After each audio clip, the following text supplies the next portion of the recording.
টানা ৩ দিন ধরে পরিবারের সঙ্গে কোনো যোগাযোগ ছিল না ডক্টর ফারাহ ফেরদৌসের। মোবাইল ফোনে বারবার চেষ্টা করেও কোনো সাড়া পাচ্ছিলেন না। সময় যত যাচ্ছিল পরিবারের উদ্বেগ আর উৎকণ্ঠা ততটাই বাড়ছিল। অবশেষে সন্দেহ ও তীব্র উৎকণ্ঠা নিয়ে শুক্রবার বিকেলে ঢাকার শাহবাগে ফারাহর ভাড়া বাসায় পৌঁছান স্বজনেরা।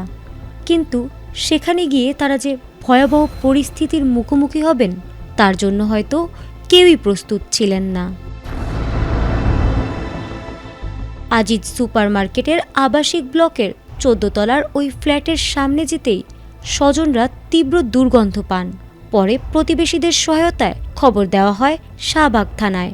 পুলিশ এসে দরজা ভেঙে ঘরের ভেতর ঢুকতেই সবার চোখ আটকে যায় এক মর্মান্তিক দৃশ্যে। ভেতরের ঘরে খাটের ওপর বসে পড়ার টেবিলের দিকে মাথা নিচু করে নিথর পড়ে আছেন ফারাহ। ৩ দিন ধরে বন্ধ ঘরে পড়ে থাকায় মরদেহটি ততক্ষণে অনেকটাই গলে গেছে। তদন্তে নেমে একের পর এক চাঞ্চল্যকর তথ্য পায় পুলিশ। বসুন্ধরা টিস্যু অশুদ্ধতার বিরুদ্ধে এক বিন্দুও ছাড় নয়। ডক্টর ফারাহ ৩৯তম BCS এর একজন কৃতি কর্মকর্তা ছিলেন এবং বাংলাদেশ মেডিকেল বিশ্ববিদ্যালয়ের কার্ডিওভাস্কুলার অ্যান্ড থোরাসিক সার্জারি বিভাগে উচ্চতর ডিগ্রি নিচ্ছিলেন।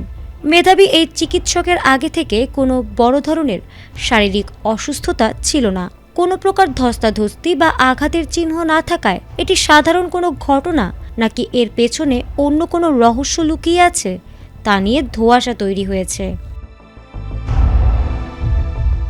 পুলিশের প্রাথমিক ধারণা স্ট্রোক বা তীব্র কোনো শারীরিক জটিলতার কারণে একা থাকা অবস্থায় তার মৃত্যু হয়ে থাকতে পারে। তবে ময়না তদন্তের জন্য মরদেহ ঢাকা মেডিকেল কলেজ হাসপাতালের মর্গে পাঠানো হয়েছে। এই অকাল ও আকস্মিক মৃত্যুর প্রকৃত কারণ উদ্ঘাটনে কাজ করছে সিআইডি ও থানা পুলিশ। একজন সম্ভাবনাময় তরুণ চিকিৎসকের এমন নিঃশব্দ ও রহস্যময় প্রস্থান কি কেবলই নিয়তি নাকি আড়ালে রয়েছে অন্য কোনো গল্প? সেই উত্তর এখন ময়নাতদন্তের চূড়ান্ত প্রতিবেদনের ওপরই নির্ভর করছে। ফারহানা হক, ATN বাংলা।